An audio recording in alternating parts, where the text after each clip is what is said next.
Et bonjour à tous, j'espère que vous allez bien. Aujourd'hui, on va voir, on est sous le chapitre des croisades contre les Albigeois. On va voir le futur saint Dominique de Guzman. Donc, on l'avait déjà vu en quelque sorte, puisque son père le préparait au métier des armes. On va quand même revenir dessus, on va quand même revenir sur Saint Dominique de Guzman. Donc, son père, comme je disais, le préparait au métier des armes. Et il faisait beaucoup de marches, énormément de marches, et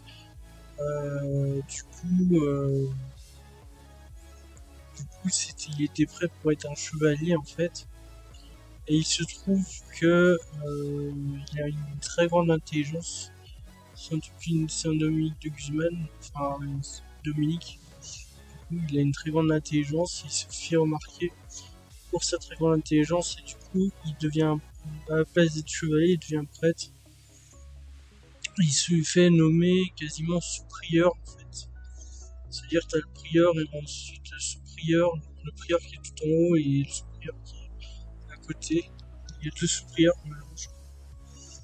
et il se fait nommer du coup sous-prieur, ce qui est vraiment énorme en fait à son époque. Mais de toute façon, dès 15 ans, il apprenait déjà tout ce qui était théologie, tout ça. Dès ses 15 ans. Et dès ses 7 ans, les lettres. Donc, ils arrivèrent en 1230, en 1203. Dominique, il avait 32 ans, 33 ans. Et c'est là qu'il commence à avoir les croisades contre les Albigeois, c'est arrivé dans ces temps-là, en 1200 et quelques. Donc ils arrivèrent en Languedoc. Dominique réalisa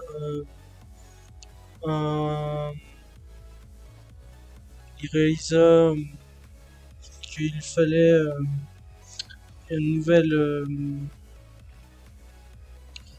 qu'il fallait pour combattre l'hérésie, qu'il fallait de nouveaux prêcheurs. Donc il va créer un ordre qui va s'appeler l'ordre des frères prêcheurs.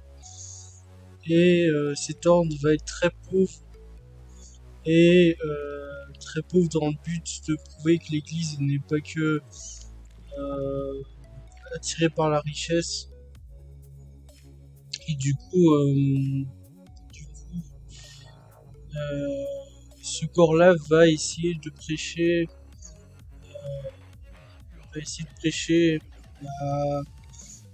les saints évangiles, et notamment le fait que le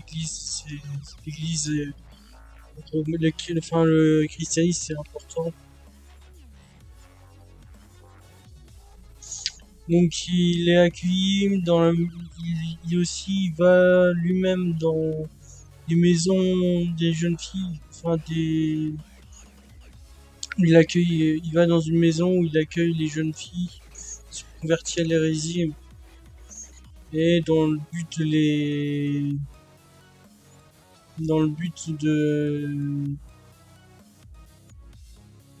alors ceux qui vivent dans les couvents, dans les communautés des parfaits, et c'était dans le but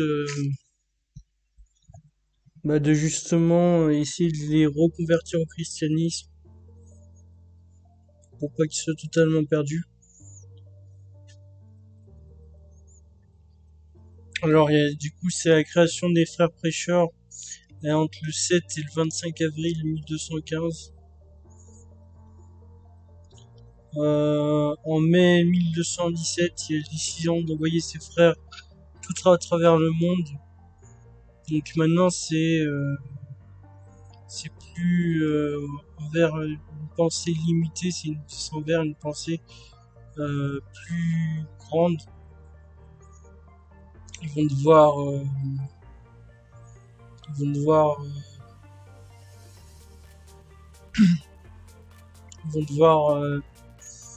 justement arriver à convaincre plus de gens.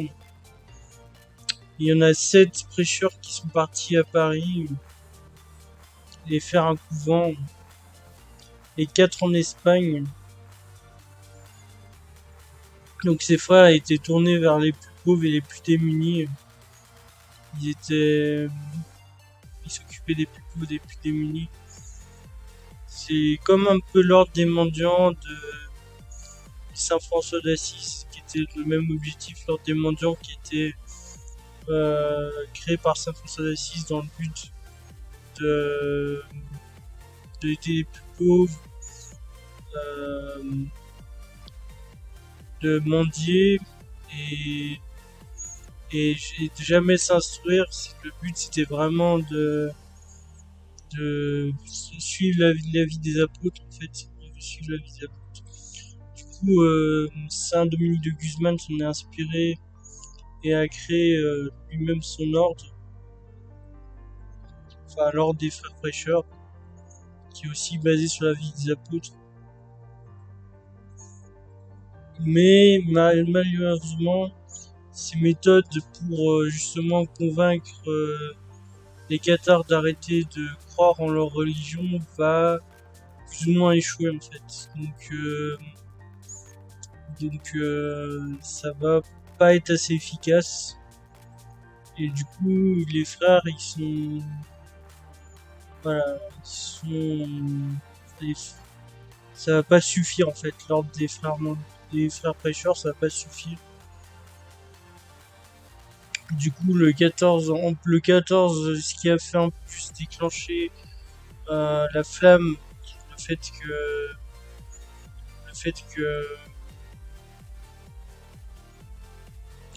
que ça a énervé le pape Innocent III et qui a du coup amené les croisades, c'est le 14 janvier 1208, l'assassinat du légat du pape Pierre de Castelnau.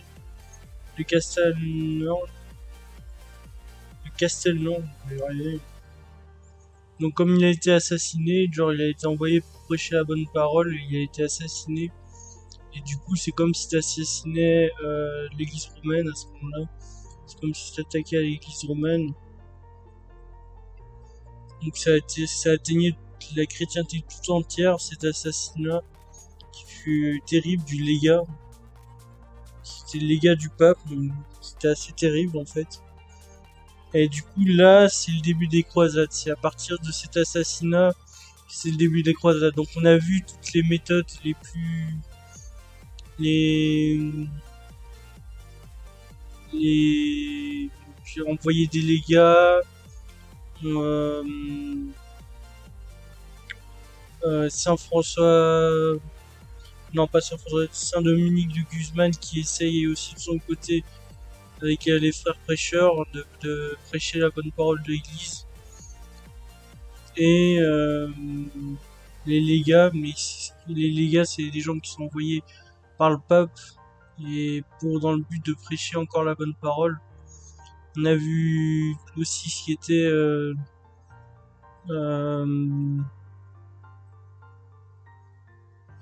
l'ordalie du feu, c'est-à-dire on a brûlé les livres cathares. Donc il y a eu quand même pas mal en résumé, il y a eu quand même pas mal de gestes dans le but de ne pas arriver à la croisade. Mais comme il se trouve que les cathares ont continué et ont assassiné quasiment Pierre de Castelman, qui était le légat du pape à ce moment-là, et comme il a été assassiné, donc comme ils sont attaqués quasiment à l'église, leur seule réponse c'est l'attaque à l'église, du coup là il va y avoir les croisades, là ça va être la guerre. Donc Innocent III prit la décision de lancer la croisade, donc c'est guerre contre les hérétiques, les croisades. Et tu vas avoir Raymond VI de Toulouse. Alors Raymond VI de Toulouse, c'est le comte de Toulouse. Raymond de Saint-Gilles, c'est le comte de Toulouse, c'est très important parce que Toulouse fait partie des villes où les cathares, il y a beaucoup de cathares. Donc c'est le principal acteur de la première croisade. Il va être le principal acteur de la première croisade. En fait, il va se soumettre au pape bah, je sais pas, c'est pour sauver un peu Toulouse et pour lui dire que ils seront à nouveau croyants, enfin catholiques. Donc il prêta le serment sur les évangiles et les reliques. C'est ça qui est important à noter. Le serment, il prêta le serment de lutter contre les hérétiques et, et dans les États de Toulouse, ouais, donc voilà, de Toulouse, il y a une communion avec les chrétiens. Donc voilà, donc là il cherche vraiment à protéger Toulouse de cette croisade infernale qui va être assez infernale. Donc Clément VI de Toulouse, il va essayer de protéger Toulouse en justement prêtant serment qu'il va être croyant, qu'il va être croyant,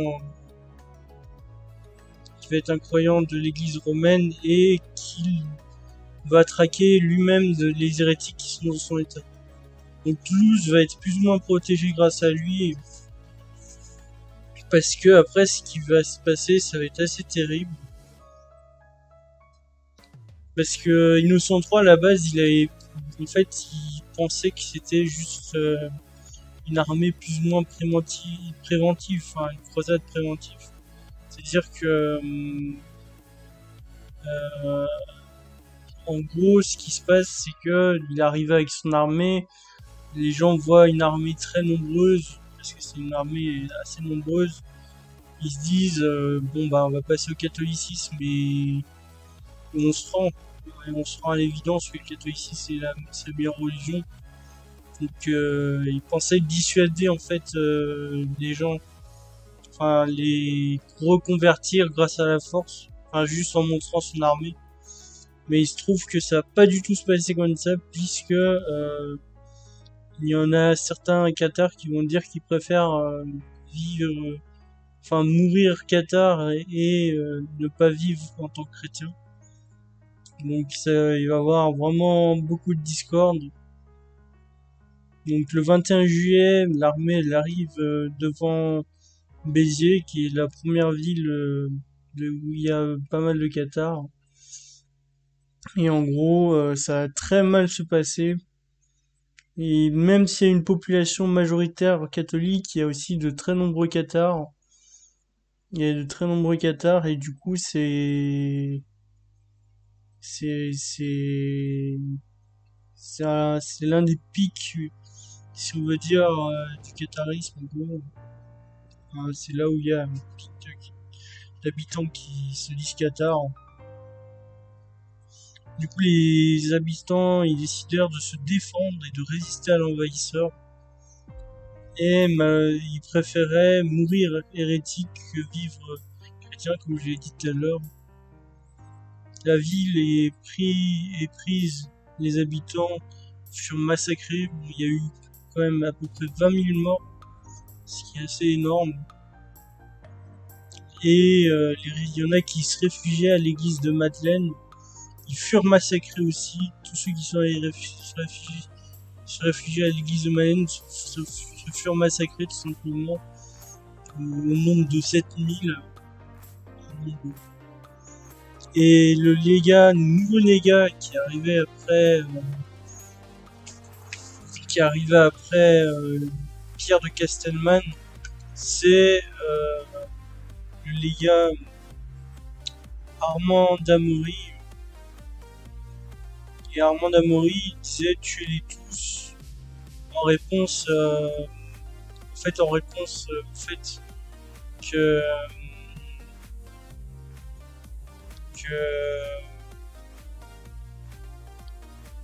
comment distinguer un bon chrétien d'un hérétique, ben on ne peut pas. Du coup, cette distinction se fera par le Dieu. Et donc ceux qui seront, enfin voilà, c'est atroce. C'est en gros tu dis tuez-les tous et ceux qui Dieu reconnaîtra les siens tout simplement. Donc tu massacres tout le monde juste pour plaider une cause. Donc ça c'est terrible. Donc ça c'est le sac de Béziers, et en voyant le sac de Béziers, Narbonne se soumit, c'est-à-dire en la personne de son vicomte de Aimé, enfin vicomte de Aimé. Donc Narbonne se soumit directement parce qu'il n'est pas le même massacre. Donc ce qui est une très bonne chose, parce que c'était assez terrible, le massacre de Béziers. Et à Carcassonne, il y a eu un troisième siège, un siège qui pardon, un troisième, qui commença le 1er août et qui dura 15 jours. Donc, qui avait pour prévision de durer 15 jours. Et voilà. Là, Carcassonne, ils se défendèrent comme ils pouvaient. Donc voilà.